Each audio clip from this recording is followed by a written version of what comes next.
In America, sovereignty lies with the people, and we exercise our liberty and our sovereignty through our vote. When the COVID-19 pandemic hit the U.S., voters in Wisconsin suddenly found themselves having to choose between their health and their right to vote. Thousands of people also requested absentee ballots and they didn't receive the ballots in time to mail them. But their state Supreme Court ruled against extending the collection period for a week to allow their mail-in ballots to be counted. Our constitutional rights to vote do not stop in times of crises. They remain our same constitutional rights. Only 5 of the usual 180 polling places opened in Milwaukee. Still, determined voters braved the pandemic to cast their votes. But 14 days later, a poll worker and voters in Milwaukee were diagnosed with COVID-19. By April 28th, it was 40 cases and rapidly rising. I do believe that Wisconsin should serve as a wake-up call for the nation. With more than 170,000 souls already taken as the pandemic rages through our states, can you imagine how many more lives will be lost if that's how we run our 2020 elections nationwide?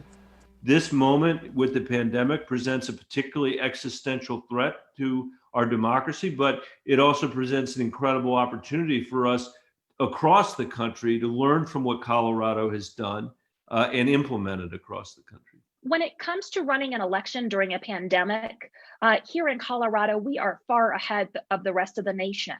Early voting, in-person voting, same-day voter registration, online voter registration, and of course, our great system of mailing a ballot to every registered Coloradan.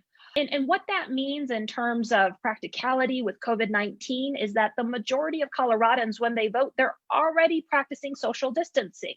And voters in other states, they could really benefit from mail ballots, both to just increase voter turnout and accessibility, but also to make sure that we are controlling this health crisis while also maintaining our elections. Donald Trump has said over and over again that it is rife with fraud, the vote by mail, and that is absolutely not true. What we have to do is make sure that in these COVID bills, we're funding the post office so we know that it is alive and working for this election, and that's under threat.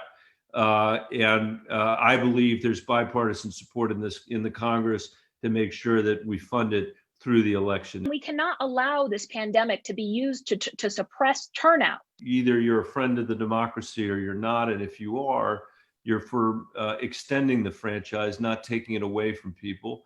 The Nonpartisan League of Women Voters has been educating voters for 100 years. We believe there's never been a more important time than now for all Americans to work together to protect our vote. And the good news is that I believe, and our office believes, it's completely feasible to expand national mail ballot to make sure that every American has the ability to cast their ballot in November. And not only is it feasible, it's imperative. Wondering what you can do? Take action by calling your legislators today to approve funding to protect our elections.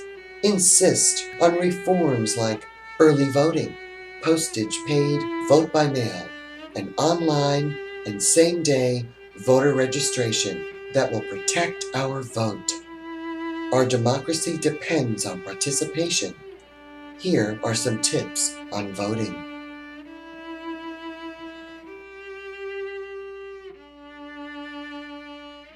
If you would like to help fund voter education, please make a donation. Thank you.